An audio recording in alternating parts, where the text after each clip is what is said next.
Briarwood Lane was designed to feel safe. It curved gently, discouraging traffic. The houses were evenly spaced, their front windows glowing at night like watchful eyes. Parents needed to believe, that nothing truly terrible could happen in a place so carefully ordinary.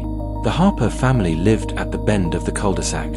Daniel Harper was 46 years old and exhausted in the quiet way responsible men often are. He woke at 5:30 every morning, not because he had to, but because his body no longer trusted sleep.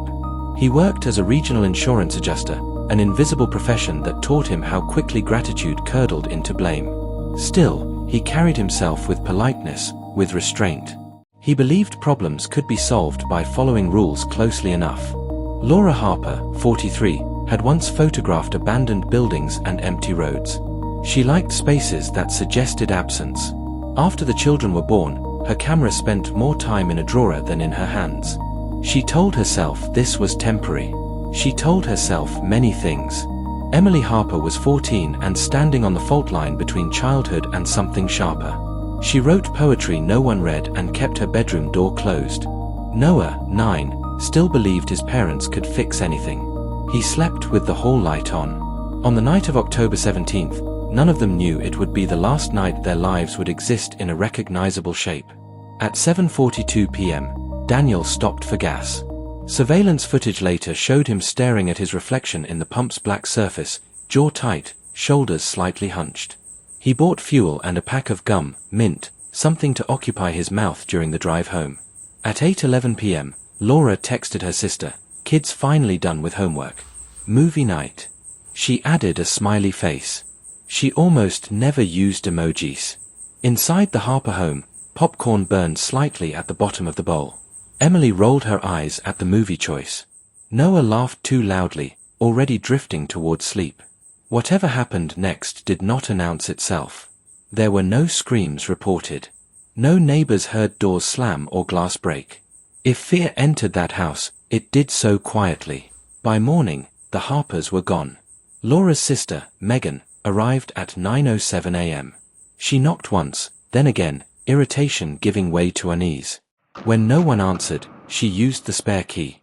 The silence inside felt wrong. Popcorn sat cold and stiff on the coffee table. Emily's backpack lay open by the stairs, her math homework unfinished.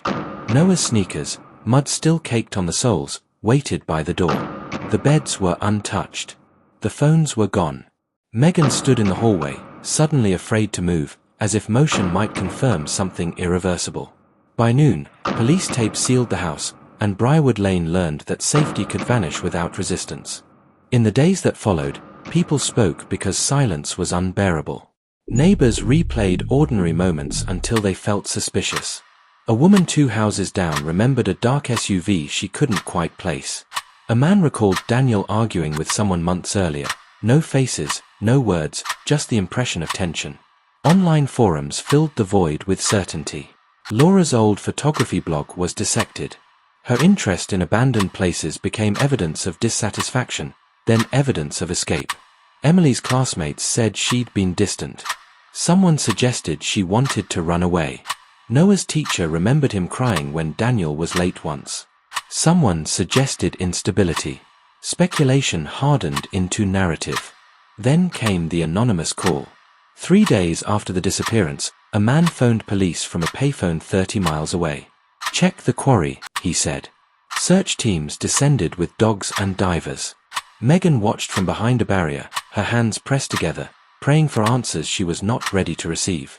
They found nothing. Hope didn't vanish all at once. It eroded. The lead detective had spent his career learning how absence could scream.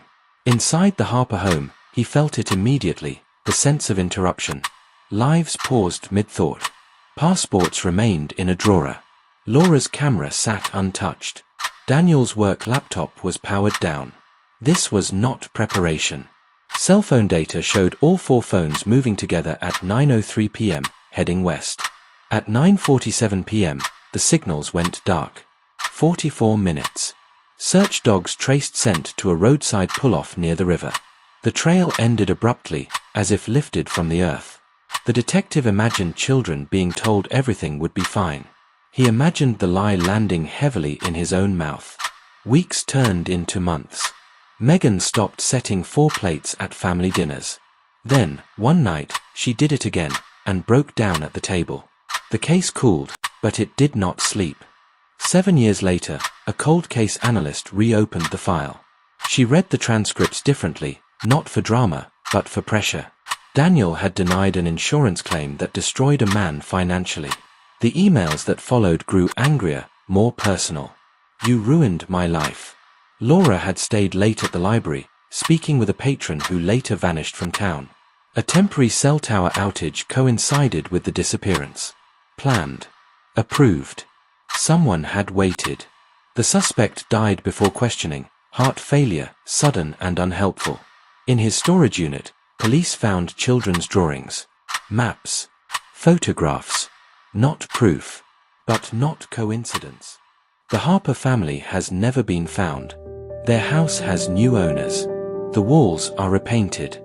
The popcorn stain is gone. Megan still keeps Laura's last text.